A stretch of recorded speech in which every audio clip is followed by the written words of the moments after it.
show you guys something funny. My mom packed these bags for me, right, to bring to the hospital. Right now, because of like the COVID protocols, people aren't allowed to visit. I needed a pen to write in my book so I can do some planning and some work. I just needed a pen and a pencil.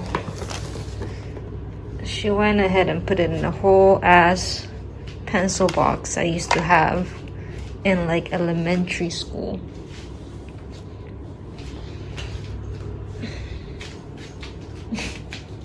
This is so funny to me. I had a Spider-Man pencil case. You put the pens and the pencils here. Look at how cute I was. I wrote my name like that. And apparently I got it from my friend Goody. Probably for my birthday or something. Apparently back in the day, you write who you got it from.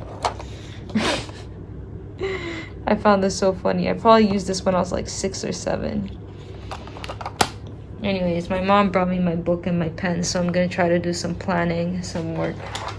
She brought me some other things. She brought me some socks, some sweat wipes because I can't always shower, pads, underwear, deodorant, stuff like that, water. Let me actually grab the water.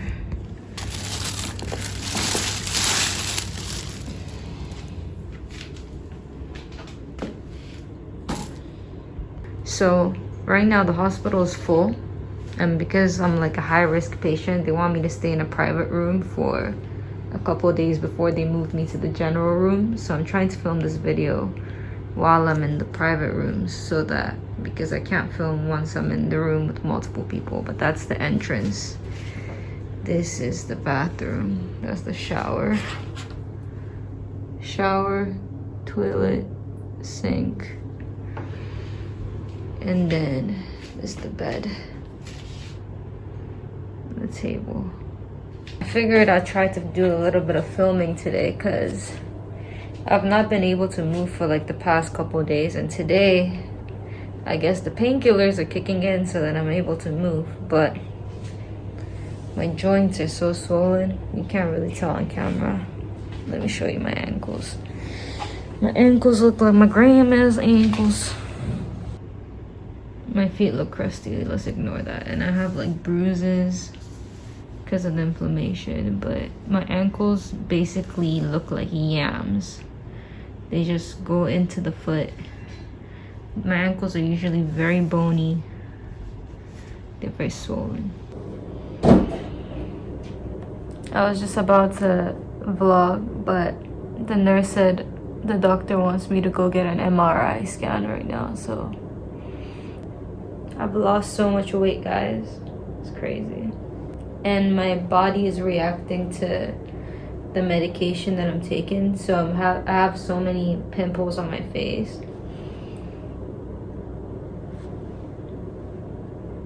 Probably just gonna film this video today, upload it today, just to give you guys an update, you know. It's not a sad video or anything. It's a happy video, okay? I'm just gonna talk to you guys about what's happening and what I can do while I'm here and how to figure it out. It's not a sad video at all.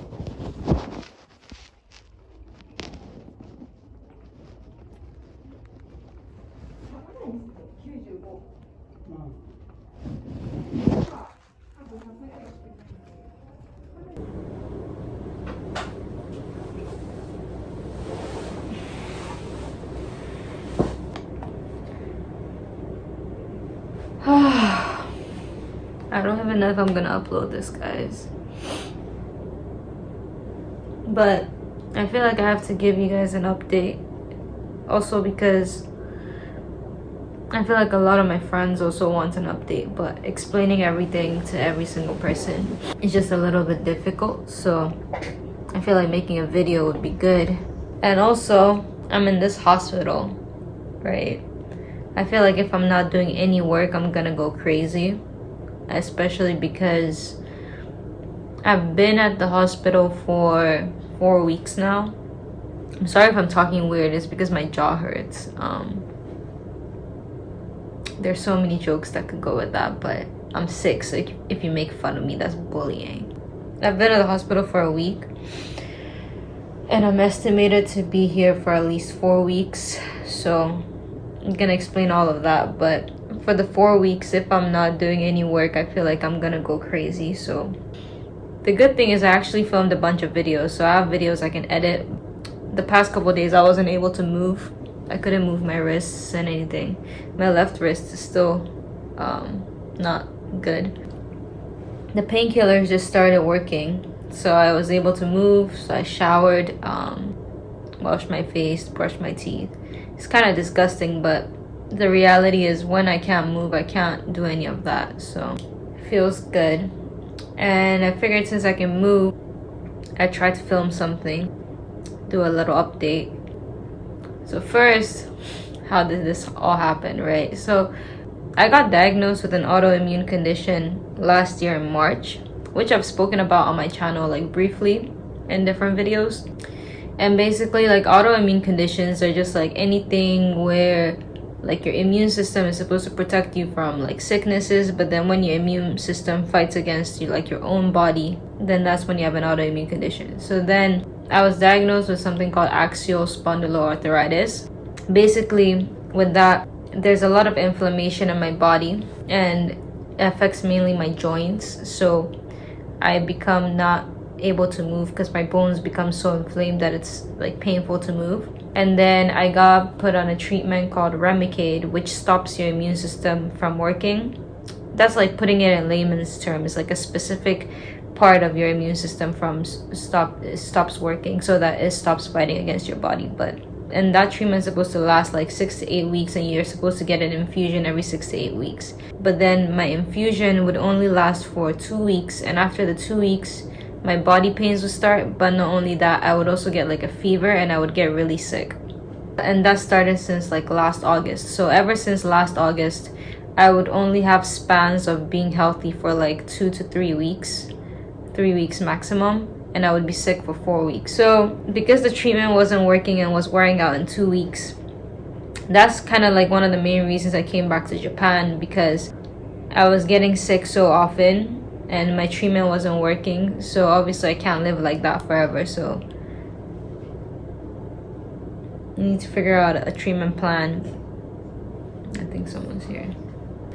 Need to figure out a treatment plan that works long term for me, because I'm only 22. I've done the Remicade treatment twice in Japan so far, and both times they've only lasted for 10 days, which is kind of crazy because it's supposed to last 6 weeks, and I'm doing a higher dosage. So then after the 2 weeks, what would happen is first it would start in like my joints, like my wrists and my elbows and my ankles. And if it gets really bad, then the worst part is my hips. Once it affects my hips, then I can't really move at all. Then I get a fever because my inflammation in my body is high. And I also got diagnosed with inflammatory bowel disease. Because of the inflammation, I also get an inflamed stomach or bowel. So then I would get the stomach pain. So this particular time that I got sick, I got my Remicade treatment August 3rd. Stopped working around August 15th, 14th. And August 18th was the last day I've eaten food. So right now I'm filming this on, what day is it right now? I think like August 31st. Whatever day it's going up is the day I'm filming it. I've not eaten since August 18th because they've just been giving me IV drips to keep my stomach empty. You actually don't feel hungry at all because of the drip, but I've not eaten anything, and at first I was sick, so I didn't have an appetite, but now my appetite is back and I'm so excited to eat. Probably gonna make that a whole video of my first like meal after like 20 something days of not eating.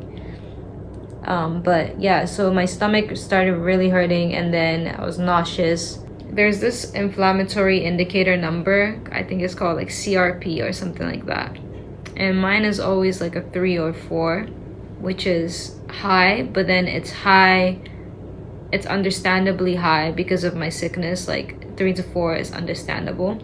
Anything above a 2 is high. That's what they told me when I went to the hospital like 10 days ago. it was a 27, and 27 is like really, really high, higher than what my sickness would cause, which like is concerning for the doctors, because it's like, what is causing this? With that and the inflammation, a lot of like other diseases like cancer and those things are, you're more prone to it. So they admitted me for 4 weeks to bring my inflammation down, try to treat the pain, and then we're gonna be doing a bunch of tests to figure out what's wrong. So yesterday we started the tests. Oh, by the way, the first day that I got admitted, the corona situation in Japan is not good right now, so it's really hard to find hospital openings. The hospitals are all like fully filled. So I was in the ambulance for about like 3 to 4 hours. They were just calling different hospitals to see if there were any beds anywhere for at least 5 days before they can transfer me back to my actual hospital. So I came back to my actual hospital 2 days ago. But even with that, because the hospital is full, the only available room was a private room, which is where I'm at right now, which is why I'm also filming this video, because once I get moved to a general room, I probably can't film. But being in a private room is great, but it's also expensive, so that's on my mind. So I need to make like something that will make me feel at peace, is knowing that I'm still working, you know, because I try to be financially independent, guys, and ever since I became sick, that's been such a huge financial burden on my family. So even though none of my YouTube money goes to the medical bills, just knowing that I'm growing my financial independence makes me feel calmer. So that's that. Yesterday we checked my eyes and we did a scan. I don't really know what scan it was, but we did a scan. I just did an MRI, which is like you go in a machine and it's really loud for like 15 minutes. I went to a gynecologist for the first time today. That was an experience. It was actually not as bad as I thought it was going to be. I was really scared. But they went all up in there. They've taken a lot of my blood. But anyways, this is not a sad video. This is just a video to give you guys an update. I'm doing good mentally. I'm not sad at all. Like, I'm not, surprisingly, I'm not sad at all. I'm not lonely or anything like that. A lot of people have asked me if I'm lonely because of COVID, people aren't allowed to visit.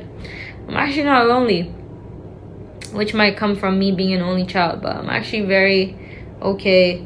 Everything is like super fine. It might not seem that way, but it really is. Like, I'm really okay. I have my laptop, just been watching TV shows. I think the only thing that can make everything better is being able to eat. You guys know I love food. I didn't even think humans could go 10 days without food. I've not eaten food for 13 days now. So I can't wait to have my first meal.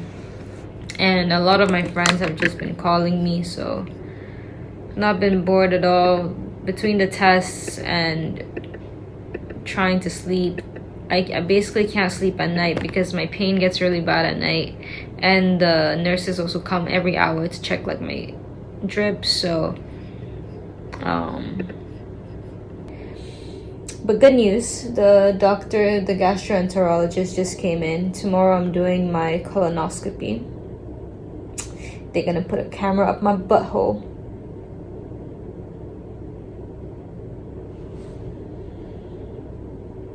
This is so out of pocket.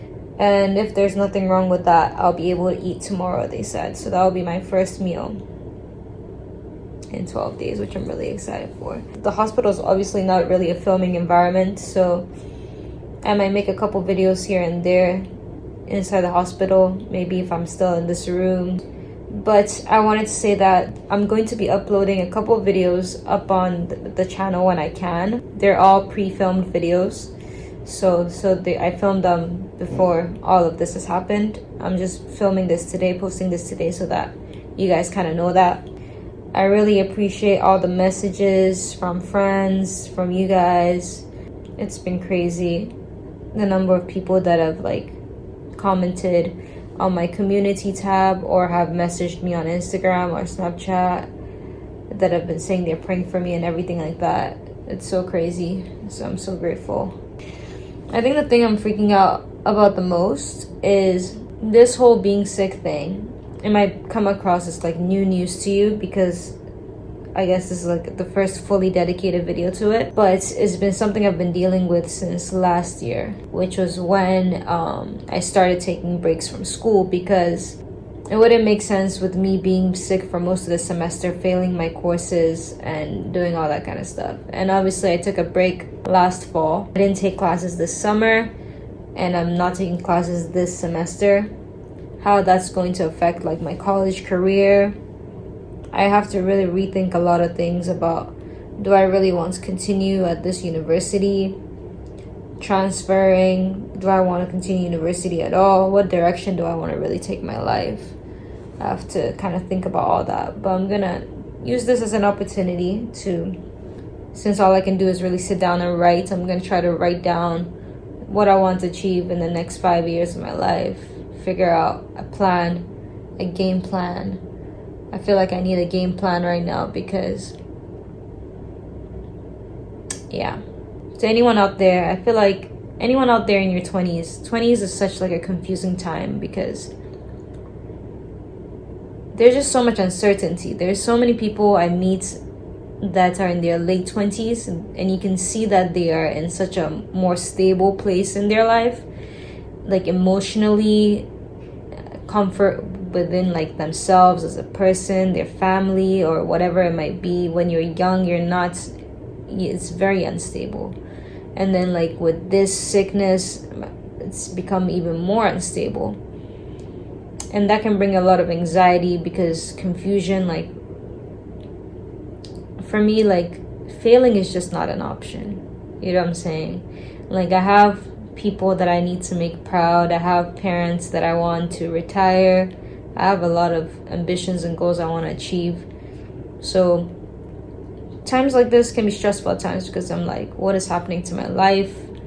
Like, what direction am I going to take? Being young comes with a lot of perks, such as like the privilege to be able to dream, but also the stress of uncertainty,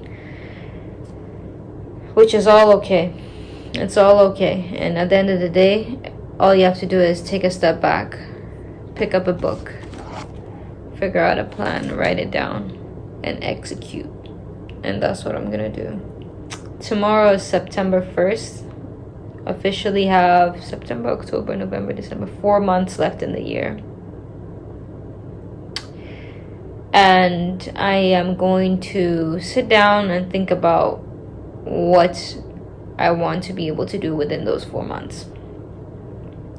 Obviously, I had a very ambitious goal of reaching 100,000 subscribers by the end of September. And I'd love to do that, but I don't know how realistic that is right now with my current situation. So, which is okay. Life is all about setting goals. Sometimes you hit them, sometimes you have to reevaluate and then hit them at a later date. So that's what we're gonna do. Love you. Also, this is super random and I just remembered, but this whole hospital experience has made me really understand, and I think a lot of you guys understand, I like food more than the average person. Like, I love food so much. Like, I love food so much. Honestly, like, the fact that I can't eat is worse to me than the fact that people can't visit me. I'm honestly okay with people not visiting me, but not being able to eat is so tough.